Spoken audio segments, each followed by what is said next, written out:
Zuma-Nxasana Golden Handshake. The former NDPP Golden Handshake scandal stands as one of the most striking illustrations of executive overreach and constitutional tension in post-apartheid South Africa. At its core, the saga involved the removal of a National Director of Public Prosecutions, NDPP, a controversial financial settlement, and the attempted appointment of a more politically convenient successor. The events that unfolded not only tested the independence of key state institutions, but also reaffirmed the authority of the Constitution and the courts in holding the executive accountable. Background information. Zuma-Nxasana was appointed as the National Director of Public Prosecutions in 2013, a position constitutionally designed to be independent and insulated from political interference. The National Prosecuting Authority, NPA, plays a crucial role in upholding the rule of law, especially when prosecuting corruption involving powerful political figures.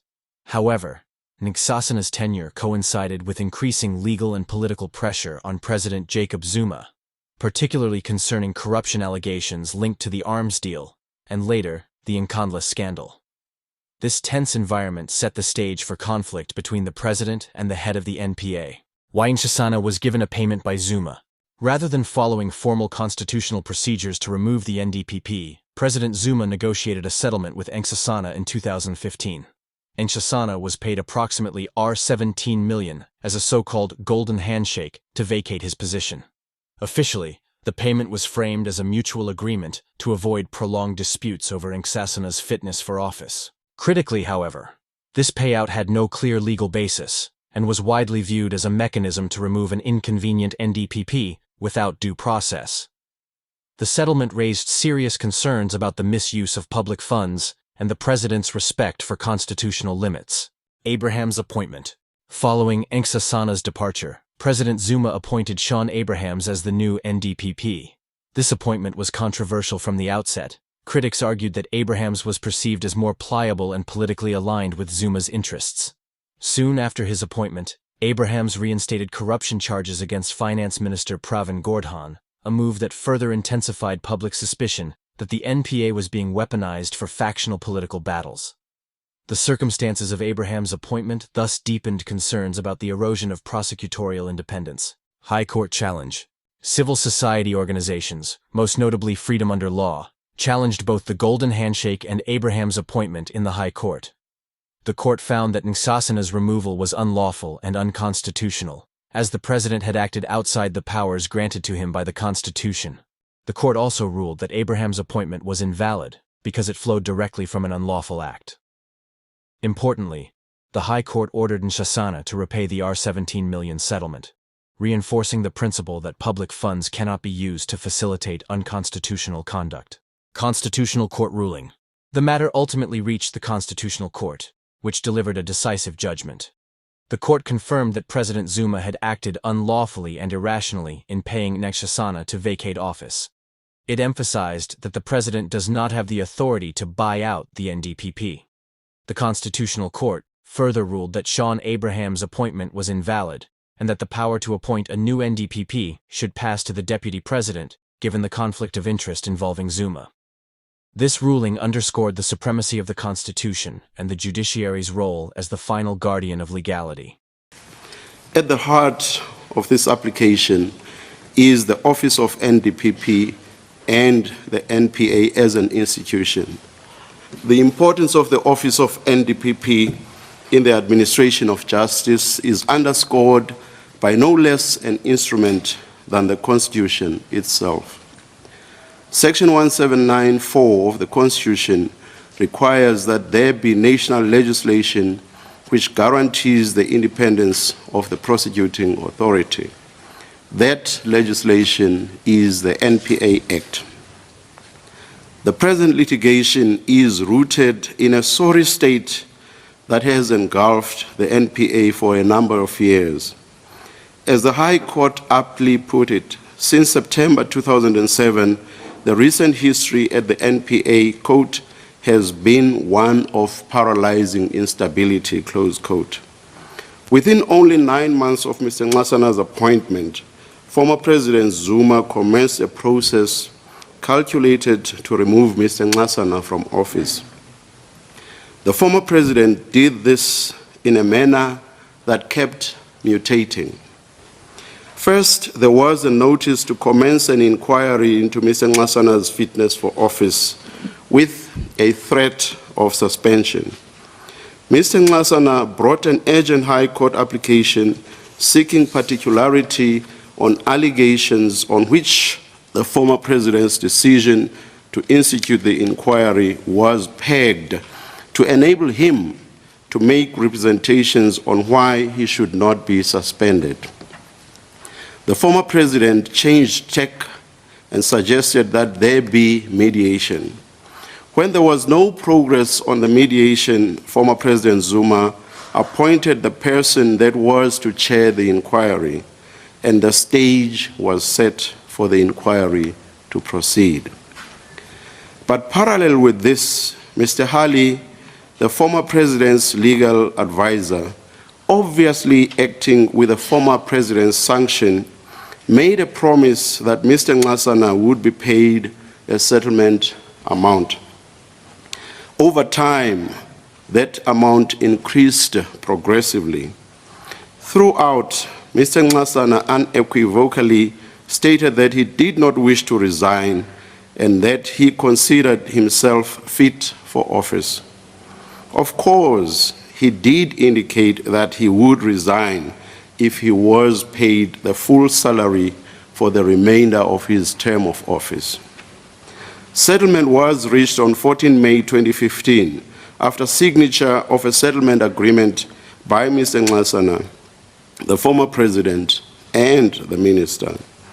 Mr. Nxasana would relinquish his position as NDPP and receive 17.3 million rand as a settlement figure. In the event, Mr. Nxasana was paid an amount of 10,240,767 rand 47 cents. The rest was retained by the state for income tax. He vacated office.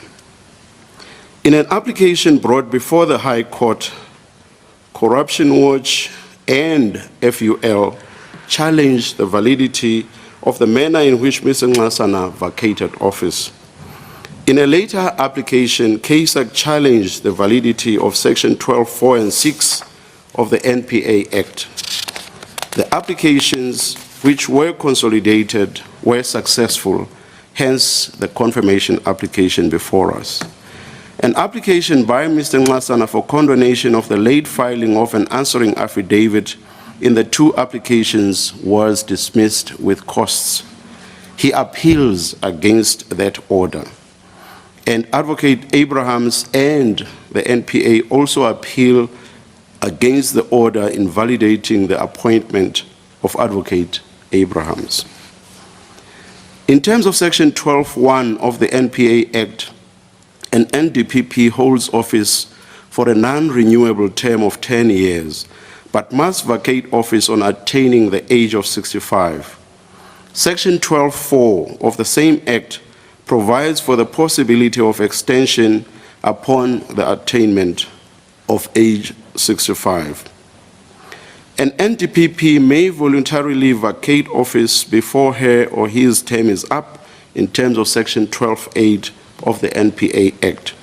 This section empowers the President to allow an NDPP to vacate office on account of ill health or for any other reason which the President deems sufficient. Mr. Nxasana disavowed any invocation by him of Section 12(8) of the NPA Act to voluntarily vacate office. In this court, none of the parties disputed that Mr. Nxasana had not vacated office in terms of Section 12(8).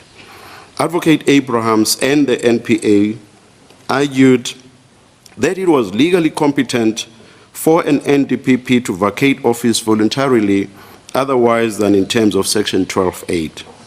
That Mr. Nxasana had thus voluntarily and validly vacated office outside of the provisions of Section 12(8). That when he vacated office, a vacancy was created, and that Advocate Abrahams was then validly appointed into that vacancy. This raises the question whether Based on this argument, it is competent for an NDPP to leave office voluntarily outside of the provisions of Section 12.8. In a judgment penned by me, concurred in by Kachalia A.J., Dlodlo A.J., Froneman J., Goliath A.J., Hampepe J., and Theron J., I take the view that it is not necessary to answer this question. The facts I summarized earlier point to one thing and one thing only. Former President Zuma was bent on getting rid of Mr. Nxasana by whatever means he could muster. It should be borne in mind that this entire saga started because former President Zuma overtly made all and sundry believe that he had a basis for holding a view that Mr. Nxasana was no longer fit for office. It must have been a matter of relative ease then to pursue the inquiry instead of offering Mr. Nxasana what by all accounts was an extremely huge sum of money. Crucially, in its judgment, the High Court noted that before it, the parties were agreed that 17.3 million rand far exceeded what Mr. Nxasana would have been entitled to had he vacated office in terms of Section 12.8 of the NPA Act. Instead of settling for so huge an amount, why did the former president not simply pursue the inquiry? Did he not believe that the evidence that had motivated him to come up with the idea of an inquiry was sufficiently cogent? If so, why did he not just abandon the inquiry and leave Mr. Nxasana in office? After all, he was exercising powers as president and not involved in a personal dispute which he could settle as he pleased.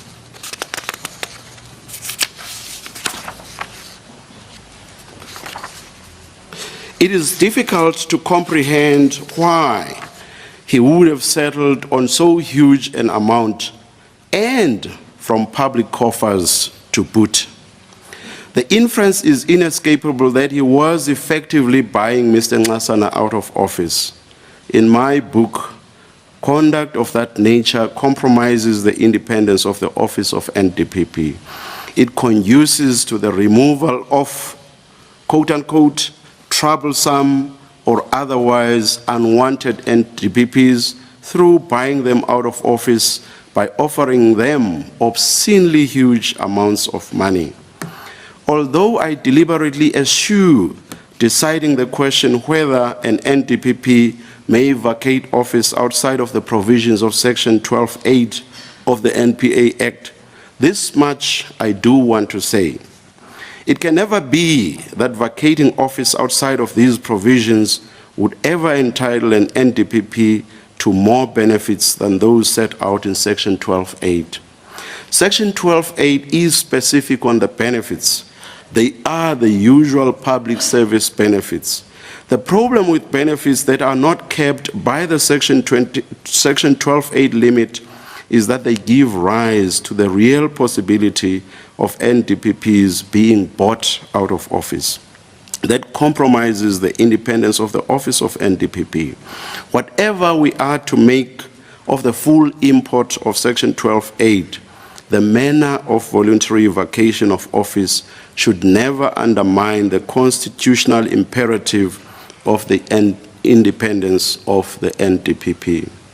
Consequently, the manner in which Mr. Nxasana vacated office is in consonant with the constitutionally required independence of the office of NDPP and is thus invalid.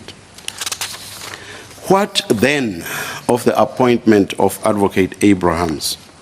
This appointment was consequential upon the constitutionally invalid vacation of office by Mr. Nxasana. The Supreme Court of Appeal judgments in Odekral and Seal make plain that where a consequential act following upon invalid conduct could be valid only as a result of the factual existence, not legal validity, of the earlier act, the consequential act would be valid only for so long as the earlier act had not been set aside. This court affirmed this principle in the case of Kerland. Now that I've held that the manner in which Mr. Nxasana vacated office is constitutionally invalid, it follows that the appointment of Advocate Abrahams is also constitutionally invalid. I must now deal with the appropriate remedy. According to our decision in Steenkamp, the automatic effect of the declaration that the vacation of office by Mr. Nxasana was constitutionally invalid is that ordinarily Mr. Nxasana is entitled to resume office as the NDPP. Must we allow that to happen? Section 1721B of the Constitution gives us wide remedial powers when deciding constitutional matters. If we exercise that power in a manner that denies Mr. Nxasana the opportunity to return to office in accordance with the Steenkamp principle, that will effectively be going against an extant legal principle. But in Mhlophe, we held that if it is just and equitable not to follow the strictures of statutory provisions that have not been invalidated, Section 1721B does empower us not to. In Black Sash, we cautioned that exercising our remedial jurisdiction in a manner that perpetuates non-compliance with an extant legal position must be done only in exceptional circumstances. The question is whether there are exceptional circumstances in the present case. I say there are. For years, there has been instability in the office of NDPP. With a court challenge to Mr. Nxasana's vacation of office and to the appointment of Advocate Abrahams, that instability persists to this day. The sooner it is brought to an end, the better. An order that has the effect of prolonging the instability cannot be just and equitable. Allowing Mr. Nxasana to return to office would have that effect. That is so because the President might well decide to institute an inquiry into his fitness for office for having taken part in the improper settlement agreement. To all this, we must add the fact that Mr. Nxasana is not free of blame in the manner in which he vacated office. Although he strongly protested his fitness for office, he was prepared to vacate if the payout was right. I sympathize with him for the undue pressure he was subjected to, but I do not think that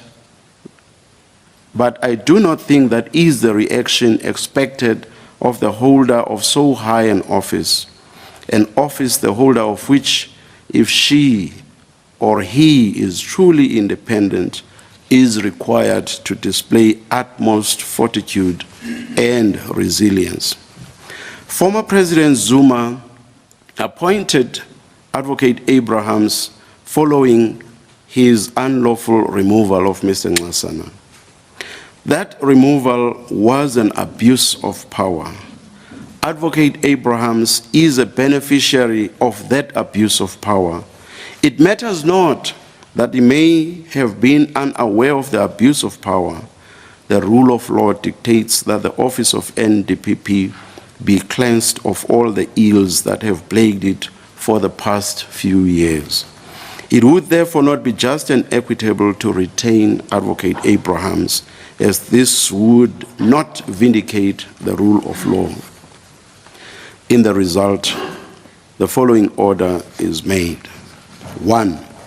The appeal of Mr. Mxolisi Sandile Oliver Nxasana is upheld with no order as to costs, and Mr. Nxasana's explanatory affidavit is admitted. 2.